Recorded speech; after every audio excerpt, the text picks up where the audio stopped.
स्वागत है आप सभी का। आपके साथ मैं हूं पुनीत।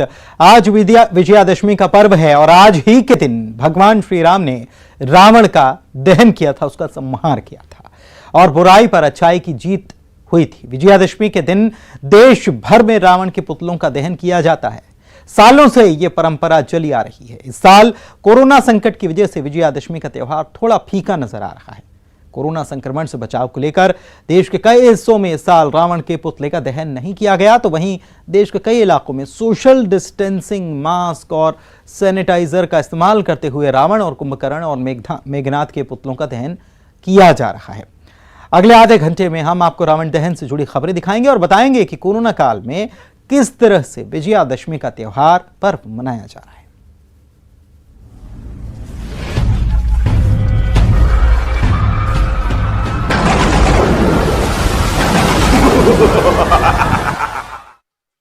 तो विजयादशमी के मौके पर आज बुराई के प्रतीक रावण का दहन किया गया। इस दौरान मेघनाथ और कुंभकर्ण को भी जलाया गया। राजधानी भोपाल में कार्यक्रम का आयोजन हुआ। दो तस्वीरें हम आपको दिखाते हैं। पहली तस्वीर अयोध्या नगर की और दूसरी तस्वीर टीटी नगर की। देखिए सर।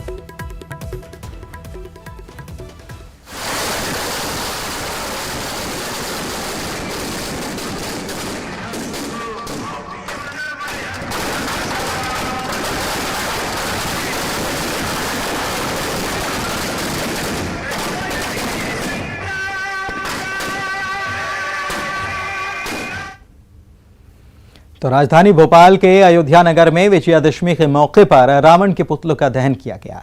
इसके साथ ही मेघनाथ और कुंभकर्ण के पुतले को भी जलाया गया और इस दौरान जमकर आतिशबाजी की गई। इस कार्यक्रम के दौरान सोशल डिस्टेंसिंग का पालन भी किया गया। तस्वीरें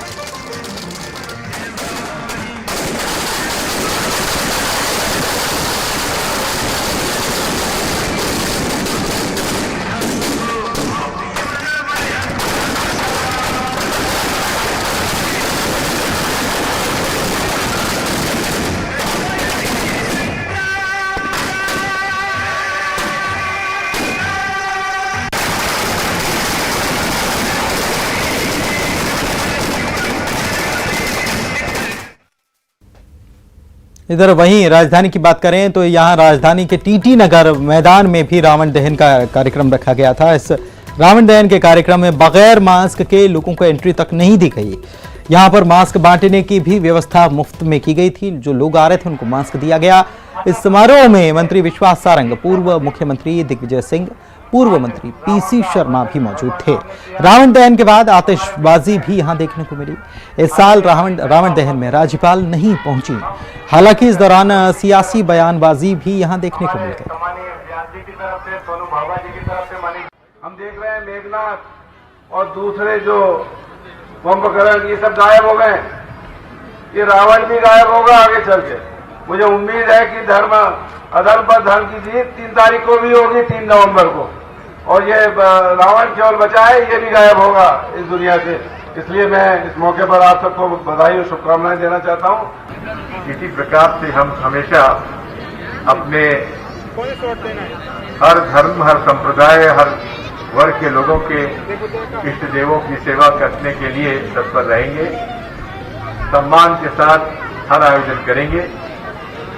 इसी आशा और उम्मीद के साथ आप सबको मंगल भविष्य की मैं प्रभु से प्रार्थना करता हूं। इस समय ये दशहरा का पर्व पूरी देश में कोरोना काल के बीच में मन रहा है, पर मैं इस मंच से संपूर्ण हिंदू श्रद्धालुओं को बहुत बधाई दूंगा कि उन्होंने संपूर्ण देश में इस पर्व को पूरे अनुशासन और संयम के साथ मनाया। जो सरकार की एडवाइजरी थी, जिस प्रकार से कोरोना संकट में हम सबको सामाजिक दूरी का ध्यान रखते हुए मास्क पहनकर सार्वजनिक स्थल पर उपस्थित होना था, उन सभी बातों का हमने पूरी तरह से पालन किया।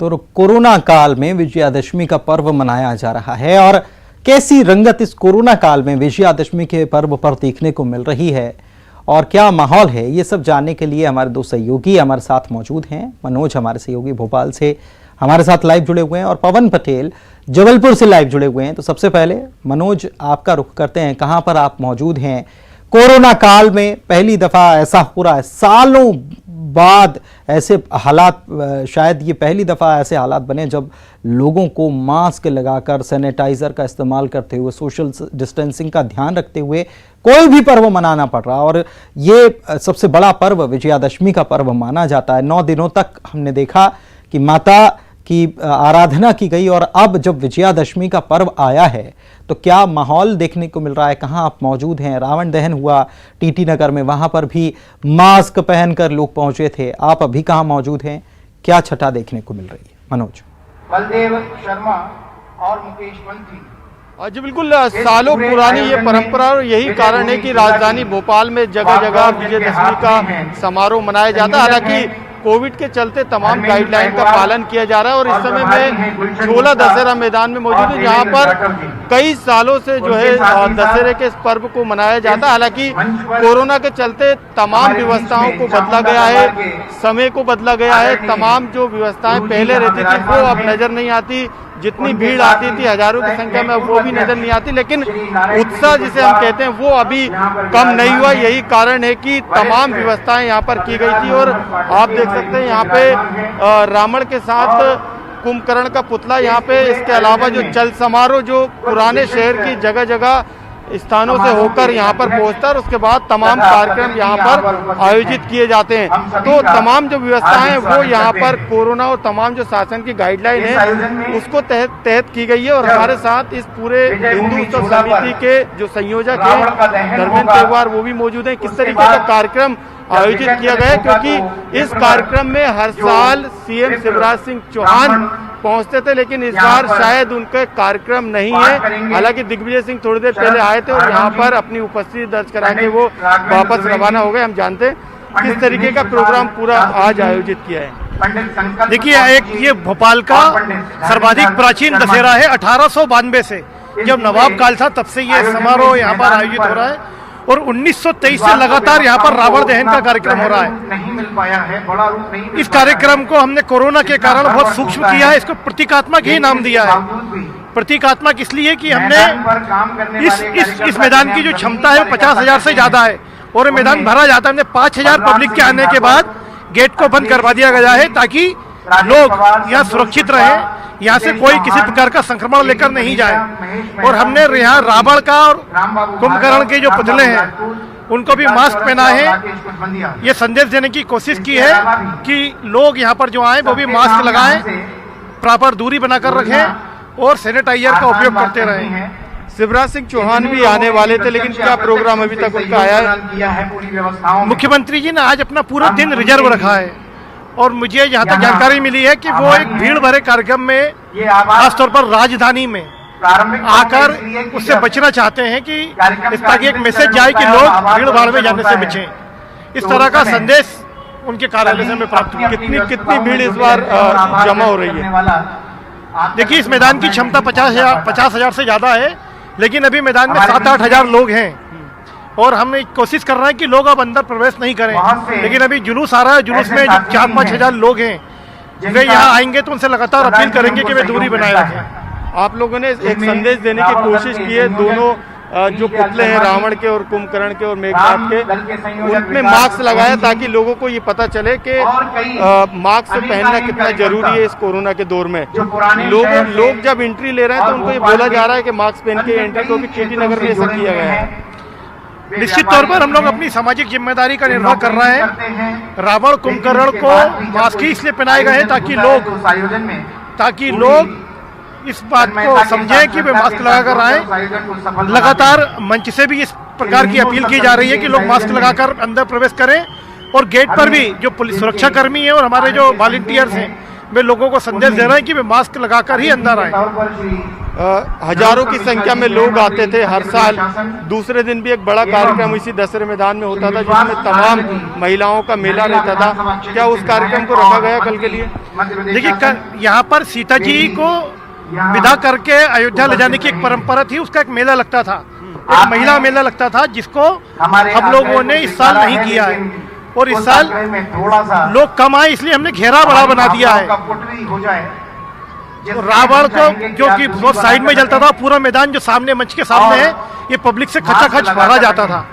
इसको पब्लिक को रोकने के लिए हम लोगों ने अपील की है, बार बार प्रार्थना की है, और इसीलिए रावण का जो घेरा है इसको बड़ा बना दिया गया, पब्लिक को साइड में कर दिया गया और पब्लिक को चारों तरफ मैदान के अलग अलग हिस्सों में बांट दिया गया है। खान पान के स्टॉल भी अंदर काफी लगते थे, क्या उनकी व्यवस्था भी की है? हाँ, इस बार हम लोगों ने मेला नहीं लगाया है, यहाँ पर खान पान के स्टॉल, झूले, वो सारी छोटी छोटी दुकानें लगती थी खिलौने आदि की, जो कि इस बार परमिशन नहीं होने के कारण नहीं लगवाई है, और समिति ने भी इसके लिए कोई इंसिस्ट नहीं किया कि वो इस तरह का मेला आयोजित हो। सीएम शिवराज सिंह चौहान इस कार्यक्रम में नहीं आ रहे, कोई बड़े मंत्री आ रहे हैं या फिर सरकार की तरफ से कोई प्रतिनिधिमंडल आ रहा है?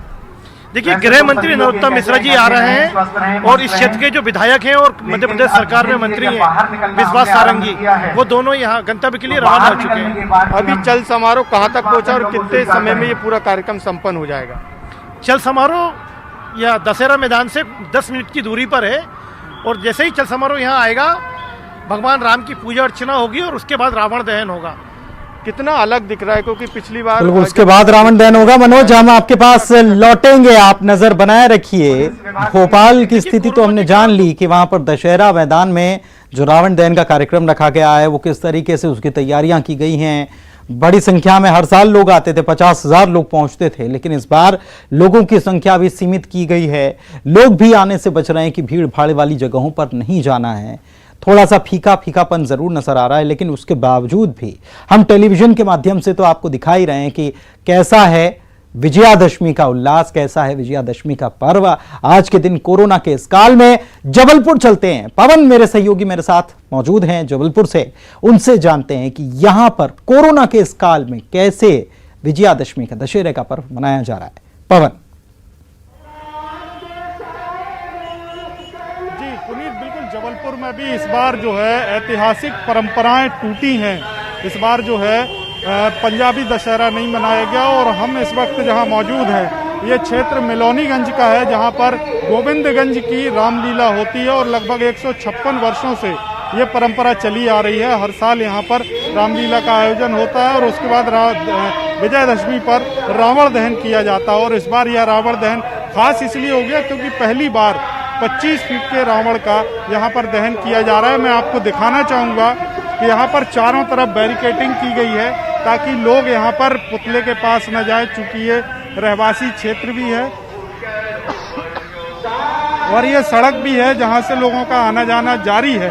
तो 9 बजे ये पुतला दहन होगा। रामलीला समापन की ओर है और अभी भगवान श्री राम खुद चलकर यहाँ पर आएंगे और फिर रावण का दहन करेंगे। हमारे साथ समिति के सदस्य मौजूद हैं, उनसे जानते हैं कि किस तरह की व्यवस्थाएं की गई, किस तरह की व्यवस्थाएं की गई हैं। हमारे अध्यक्ष जी आएंगे, उनका इंटरव्यू अभी चालू है, लाइव कैसे कर रहे हैं? अब व्यवस्थाएं प्रशासन द्वारा बहुत अच्छी व्यवस्थाएं की गई हैं। अपन ने बाकायदा चारों तरफ से बैरिकेड्स लगाए हुए हैं और रावण की जो हाइट है वो करीब 27 फीट है और इसको अपन 9 बजे करीब इसका अपन दहन करेंगे, रावण का दहन करेंगे। और गोविंदगंज रामलीला अध्यक्ष श्री अनिल तिवारी के द्वारा रावण का दहन किया जाएगा। तो समिति के सदस्यों द्वारा रावण का दहन कराया जाएगा और यहाँ पर बैरिकेडिंग के साथ साथ पुलिस का भारी बल भी तैनात किया गया है। चूंकि जगह छोटी है इसीलिए बहुत ज़्यादा भीड़ यहाँ इकट्ठी नहीं हो सकती। रोड है तो यहाँ से लोग आते जाते रावण दहन देख सकते हैं। और इसके साथ ही जिला प्रशासन ने लाइव की व्यवस्था भी की है कि लाइव प्रसारण लोग अपने घरों पर टीवी पर देख सकें और यहाँ पर सोशल डिस्टेंसिंग का पालन हो सके, ज़्यादा भीड़ ना जुटे, जिससे कि लोग कोरोना संक्रमण से बचे रहें। बिल्कुल, कोरोना संक्रमण से लोग बचे रहे हैं, इस बात का भी ध्यान रखा गया। मनोज भी हमारे साथ जुटे हुए हैं, लगे हुए हैं, हमारे साथ लाइव तस्वीरें भी दिखा रहे हैं और उनके पास एक बार फिर से रुख करते हैं। मनोज, एक बात, जब भी विजयादशमी का त्यौहार करीब आता था लोग अखबारों में, खबरों में ये तलाश करते थे, ये कौतूहल का विषय रहता था कि कहाँ का रावण सबसे ऊंचा बन रहा है, किसकी ऊंचाई कितनी है, कौन कहाँ पहुंचेगा, कितनी बजे इस फलानी जगह का रावण का दहन होगा और उसके बाद फिर कौन से रावण को और मारने जाना है। लोगों के बीच चर्चा का विषय रहता था। इस बार तो ये सब कुछ नहीं रहा। और ये हम सभी जी बिल्कुल, क्योंकि जिस तरीके से पूरा कार्यक्रम प्रशासन के द्वारा तय किया गया है उसके अनुसार तमाम जगहों पर जो मुख्य जगह है, करीब 10 ऐसी जगह है राजधानी भोपाल में जहां पर रावण दहन का कार्यक्रम विजयदशमी के उपलक्ष्य में रखा जाता था। लेकिन वहां पर कार्यक्रम को 8 बजे से पहले ही जो है वहां पे रावण दहन किया गया। कार्यक्रम को वहां पर संपन्न किया गया। टीटी नगर में सबसे पहले उस कार्यक्रम को संपन्न किया गया, उसके बाद विट्ठल मार्केट पे किया गया। कोलार पे प्रदेश का सबसे बड़ा रावण का पुतला बनाया जाता था, लेकिन इस बार उसकी ऊंचाई कम रखी है। वहां पर भी सोशल डिस्टेंस का पालन किया जा रहा है। वहां पर भी लगभग कार्यक्रम संपन्न होने को। और राजधानी भोपाल में दशहरे मैदान, क्योंकि सबसे पुराना ये स्थान है, यहाँ पर विजयदशमी का सालों से कार्यक्रम रखा जाता है। और सीएम शिवराज सिंह चौहान इस कार्यक्रम में शामिल होते, तमाम सरकार के मंत्री आते, लेकिन इस बार कार्यक्रम को प्रतीकात्मक रखा गया है और एक तरीके से मैसेज देने की कोशिश भी इन पुतलों के द्वारा की गई है। रावण और मेघनाथ के पुतलों के द्वारा दी गई है और इनको मास्क यहाँ पर पहनाया गया ताकि लोग भी जो है जहाँ पर बड़ी संख्या में, क्योंकि आते यदि पिछले साल की बात करें तो यहाँ पर करीब 50,000 से ज़्यादा लोग इस मैदान में आते थे। और इस मैदान में आप देखेंगे अभी यहाँ पर सिर्फ लोग नज़र आएंगे, भीड़ नज़र आएगी यहाँ पर, लेकिन दूसरी तरफ यहाँ पर जो मेले लगते थे, जहाँ पर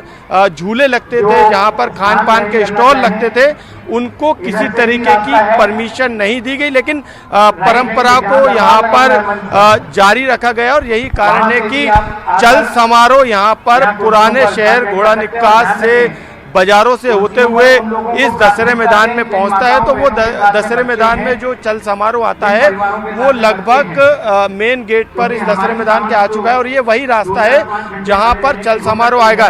इस चल समारोह में करीब 5,000 जो हिंदू उत्सव समिति के कार्यकर्ता हैं और जो दूसरे कार्यकर्ता हैं वो इस चल समारोह में मौजूद रहते थे, लेकिन अब उसकी संख्या भी यहाँ पर कम हो गई। तमाम अखाड़े इस चल समारोह में आते थे, करीब 25 से 30 अखाड़े इसमें शामिल होते थे, अपने कर्तव्य वो दिखाते थे, लेकिन यहाँ पर वो अखाड़े भी नजर नहीं आएंगे। तो एक तरीके से जो भीड़ नजर आती थी, जो मेला होता था, और कल भी एक मेले का कार्यक्रम, महिलाओं के मेले का कार्यक्रम होता था, वो बिल्कुल वो कार्यक्रम भी नहीं हो रहा है। तो जो रौनक रहा करती थी वो रौनक तो पहले जैसी रौनक तो नजर नहीं आ रही है। हालांकि कोरोना काल है, नियमों का पालन करना भी जरूरी है, खुद को सुरक्षित रखना, दूसरों को सुरक्षित रखना। मनोज, पवन हमारे साथ लगातार बने हुए। पवन, एक बात और कि दशहरे का पर्व यानी कि बच्चे, जो खास तौर पर छोटे छोटे बच्चे जो हैं, उनका एक अलग उत्साह रहता है, एक मेले का माहौल रहता है। लोग निकलते हैं परिवार के साथ रावण मारने के लिए, रावण देखने के लिए। इस बार तो छोटे छोटे बच्चे भी ज्यादा नजर नहीं आ रहे होंगे। बिल्कुल पुनीत, इस बार जो माहौल हर साल रहता था वैसा माहौल नज़र नहीं आ रहा है। चल समारोह निकलता था, हजारों प्रतिमाएं यहाँ पर सड़कों से, मुख्य मार्गों से जब निकलती थी तो लोग अपने परिवार के साथ, बच्चों के साथ, महिलाओं के साथ उसे देखने के लिए पहुँचते थे और फिर प्रतिमाओं के साथ में वहाँ पर काफ़ी एंजॉयमेंट होता था। लोग घूमते फिरते थे, खाते पीते थे और साथ में काफ़ी वक्त बिताते थे।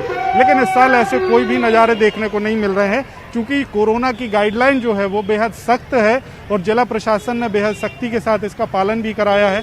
प्रतिमाएं भी बहुत ज़्यादा नहीं रखी गई हैं, सीमित स्थानों पर सीमित हाइट की प्रतिमाएं रखी गई। और जो पूरे आयोजन थे, तमाम धार्मिक आयोजन जो होते थे, जगराते होते थे, ऑर्केस्ट्रा और तमाम सांस्कृतिक कार्यक्रम होते थे, वो किसी भी प्रकार के आयोजन इस बार नहीं हुए, इस बार नहीं हो सके। तो ठीक है, कोरोना काल अब बहुत जल्द खत्म भी हो जाएगा, इस उम्मीद को लोगों ने लगाया है। और इस पर्व के साथ ही लोगों ने ये प्रार्थना भी की है, ईश्वर से भी ये प्रार्थना की है कि जल्द से जल्द इस कोरोना काल से निजात मिले, ताकि वापस से वही त्योहार का रंग, वही रंगत जो है देखने को मिलती थी, वही एक बार फिर से देखने को मिले। बहुत बहुत शुक्रिया आप दोनों का हमारे साथ जुड़ने के लिए। और इसी के साथ इस प्रस्तुति में इतना ही। नमस्कार।